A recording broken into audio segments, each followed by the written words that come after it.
Hello, everyone. Thanks for joining us. Today we have with us Mr. David Frazier from Landmark Consulting, and we are so honored to have him. Welcome, Mr. Frazier. DD, thank you. Great to see you. You are welcome. You're welcome. So, as you all may not know, Mr. David is actually Mr. All Things Consultant in regards to real estate, right? He has been in all avenues of real estate. And so today we wanted to just get some insight from him because he has a wealth of knowledge for us to learn. And he also, with experience comes knowledge and wisdom. And so we want him to impart some of that wisdom to us to shorten our journey to financial freedom. All right, so Mr. David, I have a few questions for our audience today. And we just want to learn from the great one. Sure. And so my first question is, what is your history in real estate investing?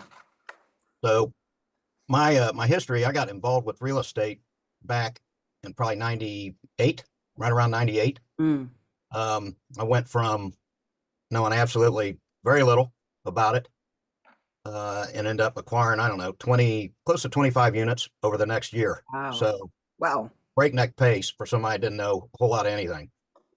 And mainly I focused on lease options Mm, and I had apartments. I did rent to owns. My apartments were like doubles or triples.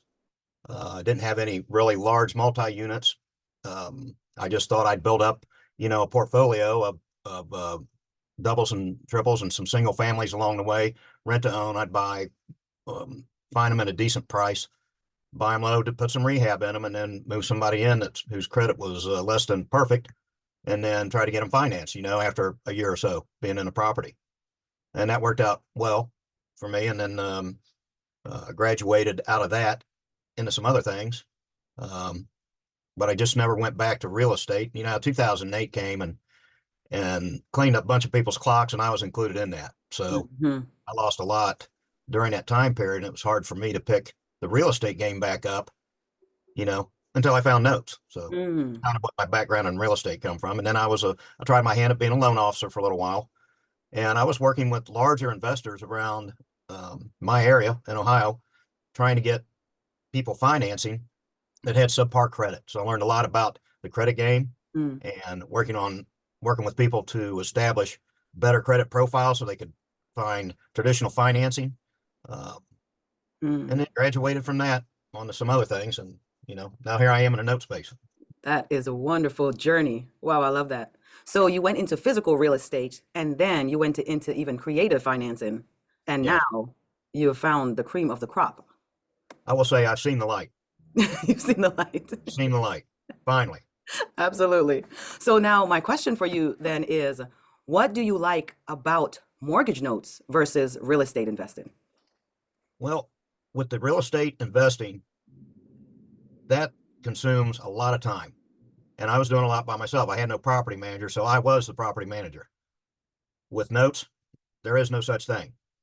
Once you secure your note, you do all your due diligence, you have your paperwork in line. The loan is pretty much set on autopilot.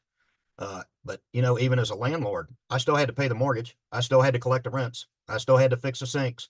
I still had to plunge the toilets. I did everything. You get calls all time of the day, whatever. You get emergencies in the winter when pipes freeze, and you can't ignore them. I mean, Nope. these people are your tenants. You got to respect, you know, Yep. the fact that they're even letting you know instead of letting it go. Right. So you try That's to true. maintain that. But that gets, well, as I'm older now, I don't have a taste for that anymore. I just don't have a taste for it. The notes, the pure passive nature of the note investing is Mm, really what I like. A little bit of paperwork up front, some calls up front, and then it sets on autopilot. mm. No management, so to speak of. Nothing like owning a physical piece of property. Right. So why do you think most landlords don't know about this option? I, you know, I was a landlord and it never even occurred to me. Mm, I'm paying the banks. Never once did I think, why don't I play the bank? Why don't I work the other side of it? And that's probably why most landlords do. I mm, don't think there's a lot of teaching on owning physical property, owning assets, and things of that nature. A note is an asset. right. It's just it's not a physical piece of property. It's basically paper and you are the bank. You're the end. You're at the top of the food chain, so to speak. Absolutely. I just don't think I don't know. I think owning real estate has been preached around real estate investing circles for a long time with little emphasis put on notes or mortgages or how to acquire them. There's Yes. just not the same level of, um, well, I want to say promotion for that. I mean, how many books have you seen on investing in real estate? And then versus, you'll see maybe one book devoted to notes where Hmm. you'll have 20 to real estate. Hmm. So I think that's why. But Do you think that's intentional? I don't know if it's intentional or not. I think they've been keeping a secret from us. I think we found it out. I love that. I love that. We have found the Yeah, hidden gem. that's right. It is a hidden gem. I fully So believe it. so now we can use this hidden gem to really empower others and to empower even our families and to leave that generational legacy. Absolutely.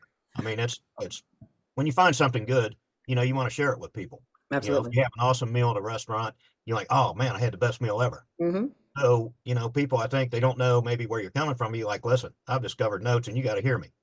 So, we're probably taken aback a little bit because we're thinking, maybe the confidence level's not there to share with people. But I mean, really, it's our obligation to share, especially with the people closest to us, at least let them know about it.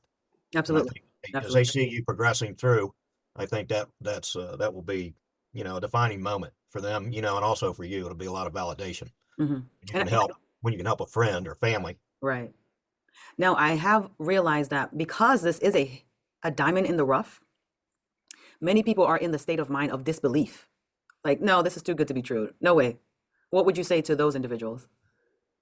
I'd say look at it with an open mind because, I thought when I first got into real estate, I'm like, you mean I can, get 10 or 15 rentals and, I'll be all right in 5 or 10 years? Hmm. And if I'd have put all the work and diligence I did in those properties, like I could put in like I should, for notes, the same amount level of work, I mean, it would be over with. I'd be having this conversation with you from Hawaii somewhere, I love that. somewhere I love tropical. that. I'd have to come over there in Hawaii and personally interview you, just for the stress of the job, I Right. have to come to paradise to relieve my stress. What do we call it? Therapy. Therapy. Exactly. All right. So let me ask you one final question here. Sure. Well, how has mortgage note investing benefited your retirement? Well, before I didn't know what a self-directed IRA was. I Mm, had no idea. I'm like, wait a minute, you mean I can direct my retirement savings where I want to? So I had a passion for real estate. Then when I found out you could do this with notes, I'm like, the other light goes on, and I'm like, well, that's what I'm doing with my self-directed IRA. I'm just going to invest in notes, and that's what I have. I'm doubling my returns. I don't care what fund manager you put your money with, what Wall Street investment you'll get into. Um, I'm fairly certain that you're not going to find the returns in those venues like you are going to find with notes. So hmm. for an IRA, that's huge. Um, I mean, the steadiness of your payments, the security they provide because it's attached to a physical piece of property, there's little that's going to happen to affect your money that you've invested in a note. If the worst case scenario can be the best case scenario, if they quit paying and you have to foreclose, you could receive a windfall, or you will receive a windfall if you've done your pre-search correctly and done all your due diligence. So there's few investments that you can find like that where the worst case scenario is the best. Exactly. And And definitely didn't experience that as landlords, right? That was the worst case, literally. no, and I didn't have the passion. I did real estate because I knew it in the back of my mind. At the end of the day, this is what I should be doing, but I had no passion for it. Mm, Notes is a totally different ballgame. I'm like, I have passion for notes like I haven't, had passion in any other kind of real estate. So wow. that makes a difference too, because your passion, Hmm. you enjoy doing it, and Hmm. it gives you a feeling of a real accomplishment when you when you get to the point that you've set, for yourself, your goals and things. So, but for an IRA or for your retirement, I don't think there's a better vehicle out there. Wow. Hard to beat. Wow. Because that gives you a security on what your retirement is going to look like versus hoping what it would look like, Yeah. right?